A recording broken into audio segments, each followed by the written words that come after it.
Hi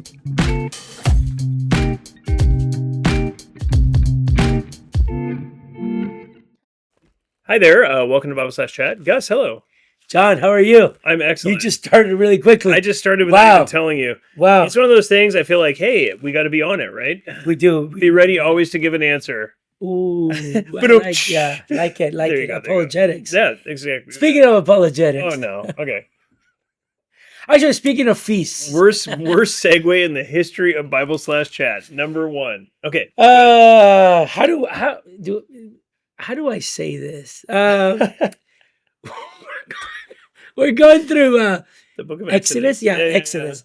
In our care groups. Yeah. And this week we're looking at we looked at chapter 23. Yeah. And there's a part that deals with 3 national feasts. Yeah. Right?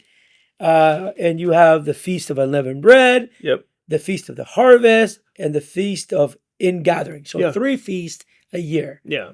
Can you explain to us what they are? Yeah. And might we find them in the New Testament? Yes, so good. Okay, good. So I'm a good question asker. You're an amazing question. Better question asker than answered. Better. Yeah. Yes. Question No, I'm asker. just kidding. You're not Dutch, so there's a huge bonus. By Very the way, I found out we have another Dutch person in our church. We do. Yes. Yeah. To protect the innocent, we'll just give his initials. No, I'm just kidding. He's Yeah. another Dutch guy. Okay. Anyway, yes, 3 feasts, 3 national feasts. Yes, correct. All the Israelites had to come together once a year. All the males had to appear before God, wherever God chooses to place His name. Which at this point they don't know that that's Jerusalem. Yeah. Even the generation that's reading this on the plains of Moab, they Yeah. don't know that it's Jerusalem. But they know. We there's a know it's place. Jerusalem. We do, looking Yeah. back. But 3 times in a year they had to gather all together, all the males, and that isn't a huge ask. It's not like there's anything that's like it's a super huge distance. It's 2 or 3 days journey, even walking from pretty much anywhere in the land of Israel. So it's not a huge distance. The 3 feasts, the Feast of Unleavened Bread, we would call Passover, right? We know the history of that. The second one, the Feast of the Harvest, is what we would call Pentecost. The 50 days. It's first harvest, the first fruits, the Feast of First Fruits. And then the third is the Feast of the Ingathering, and that's what we would call, or is called in other places, the Feast of Tabernacles. Yeah. You have these 3 feasts that sort of run the So course can of you the tell year. us before you keep going, like when would this be in the year? Yeah. So Passover matches with Easter. Yeah. Right. So essentially, it's whenever Easter is. Okay. So in the spring, about 50 days later, you have this first fruits feast. So the feast of the harvest, the beginning of the harvest, and then the final Pentecost, and then the final ingathering happens at the end of the age. I mean, at the end of the summer and into the fall. Right. So you have those 3 feasts. Right.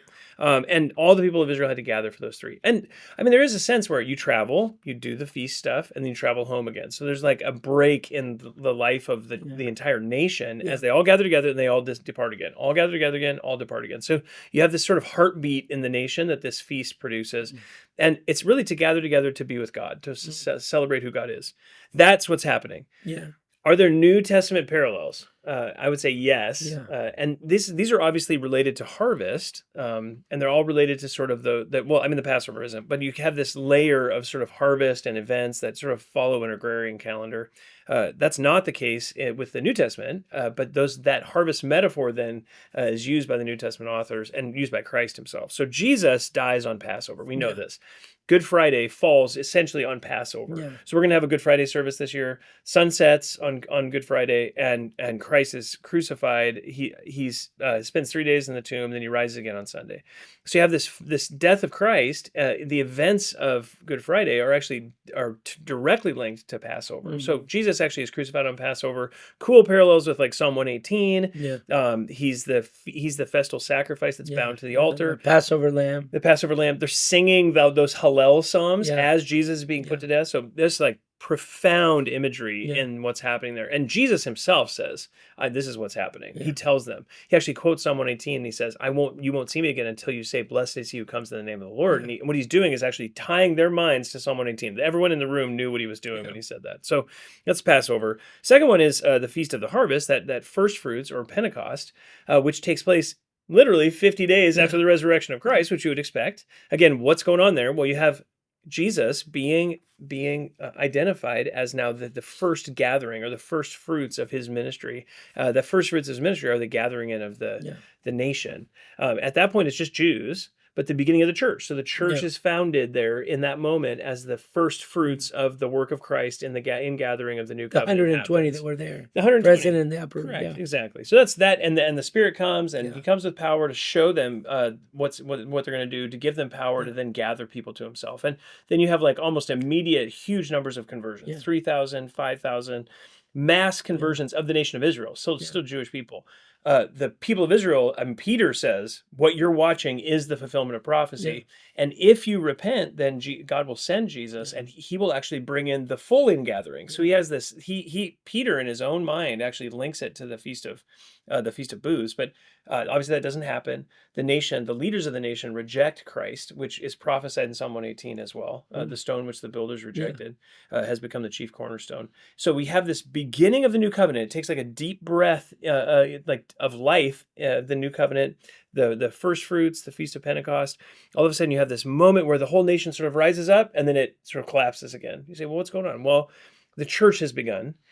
God is not finished with the nation of Israel, but the church has begun, right? So then now you have this mass sort of conversion, and then it slows down, and the church now is gathering in Gentiles. And that's all the Gentiles. And then the third feast is the Feast of the Ingathering, which is fascinating because if you take a look at Zechariah chapter 14, the prophet Zechariah talks about this feast in the end of the age. Now, this is important. This is a post-exilic prophecy. And in Zechariah 14, verse 16, it says, then it will come about that near or left of all the nations that went up against Jerusalem will go up from year to year to worship the Lord, the King of the Lord of hosts, and to celebrate the Feast of Booths. So what is that? Well, that's that Feast of the Ingathering, that third feast. And so what Zechariah is prophesying is a time when the nation of Israel and also all the nations of the world will gather together and will celebrate the Feast of Booths in Jerusalem with Christ as a testimony of what Christ has done in gathering His people to Himself, which is a profound thing. And that's why on the Mount of Transfiguration, when Peter sees Jesus in His glory revealed, Peter says, should I make us tents? Yeah.